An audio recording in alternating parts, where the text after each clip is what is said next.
শেখ হাসিনা আমাদের শিক্ষকদেরকে বঞ্চিত করেছে, তাদেরকে আশ্বাস দিয়েছে প্রতারণা করে।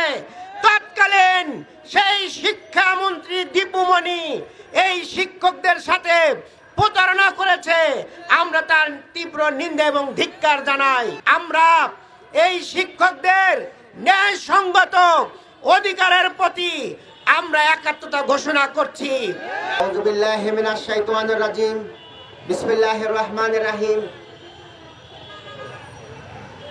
আজকের এই বিক্ষুব্ধ শিক্ষক সমাজের এক অংশ এবং সম্মানিত ঢাকাবাসী সবাইকে বাংলাদেশ জামাত ইসলামীর পক্ষ থেকে আন্তরিক সালাম এবং শুভেচ্ছা। আসসালামু আলাইকুম ওয়া রাহমাতুল্লাহি ওয়া বারাকাতুহু। সংগ্রামী ভাই এবং বন্ধুগণ, শিক্ষকদের থাকার কথা হলো শিক্ষা প্রতিষ্ঠানে। তারা ছাত্র ছাত্রীদেরকে শিক্ষা প্রদান করবে, তাদেরকে শিক্ষিত করে গড়ে তুলবে।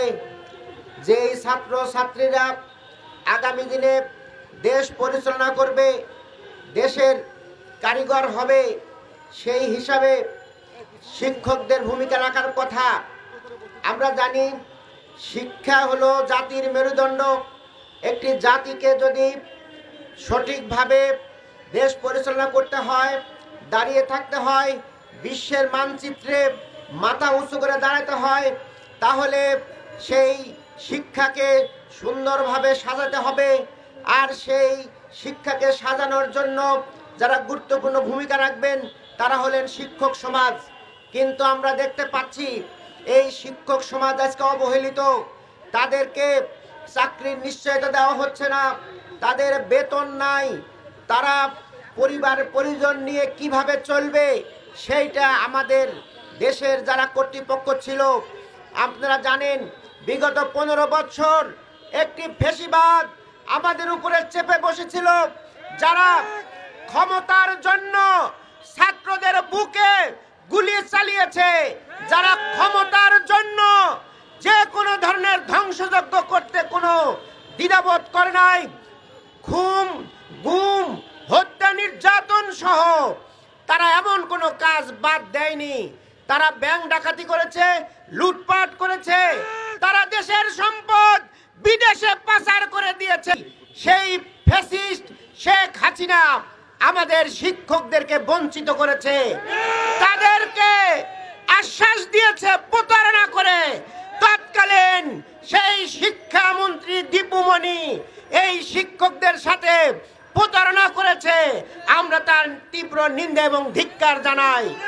সংগ্রামী ভাই এবং বন্ধুগণ, ছাত্রদের আন্দোলন, আপামর জনসাধারণের আন্দোলনে যখন এই ফ্যাসিস্ট পালিয়েছে, তাদের দল পালিয়েছে, এখন যারা অন্তর্বর্তীকালীন সরকারের দায়িত্ব পালন করছেন তাদের কাছে আমাদের উদাত্ত আহ্বান, আমরা এই শিক্ষকদের ন্যায়সঙ্গত অধিকারের প্রতি আমরা একাত্মতা ঘোষণা করছি।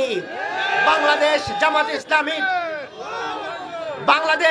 ইসলামীর সেক্রেটারি জেনারেল সাবেক এমপি অধ্যাপক মিয়া গোলাম পরোয়ার ভাই তিনি বলেছেন শিক্ষকদের এই ন্যায়সঙ্গত দাবি আমরা একাত্মতা ঘোষণা করছি এবং সরকারকে বলবো আপনারা আমাদের এই শিক্ষকদের ন্যায়সঙ্গত দাবি মেনে নিন, তাদেরকে চাকরির নিশ্চয়তা দিন, তাদের রুজি রুটির ব্যবস্থা করুন, তাহলে এই শিক্ষকরাই জাতি গঠনে ভূমিকা রাখবে ইনশাআল্লাহ।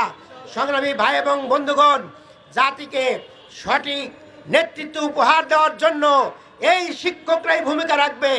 অতএব তাদেরকে আপনারা তাদের দাবি মেনে নিন। তারা বিদেশ থেকে আসে নাই, তারা এই বাংলার মাটিতেই জন্মগ্রহণ করেছে। তারা আমাদের কারো ভাই, কারো মামা, কারোর বাবা, কারোর চাচা। অতএব এই সমাজের সবাই যদি বেঁচে থাকে, সবাই যদি খেয়ে পড়ে এই সমাজে বসবাস করে, আমরা এই শিক্ষকদের সাথে আছি। তারাও এই সমাজের মানুষ, তারা এই সমাজের অংশ। অতএব তাদেরও অধিকার আছে। আছে তাদের এই অধিকার যেন আদায় হয়, সেই জন্য আমরা সার্বিকভাবে তাদের সহযোগিতা করব, তাদের পাশে এসে দাঁড়াবো, তাদের আন্দোলনকে বেগবান করব, সার্বিক সহযোগিতা দিয়ে আপনাদের আন্দোলন যেন সফল হয় সেই আশাবাদ ব্যক্ত করে সরকারের কাছে আবার আমি দাবি জানিয়ে এবং আপনাদের আন্দোলন যেন সফল হয় সেই দাবি আদায় পর্যন্ত আপনাদের পাশে থাকব। যে কোনো ধরনের পরামর্শ এবং যে কোনো ধরনের সাহায্য সহযোগিতা লাগে আমরা দেব ইনশাল্লাহ। আমরা আপনাদের দাবি আদায় হোক সেই আশাবাদ ব্যক্ত করে আমার বক্তব্য এখানে শেষ করছি। আল্লাহ হাফেজ। বাংলাদেশ জিন্দাবাদ, বাংলাদেশ জামাত ইসলামী জিন্দাবাদ, এনটিআরসির এই বঞ্চিত শিক্ষকরা জিন্দাবাদ।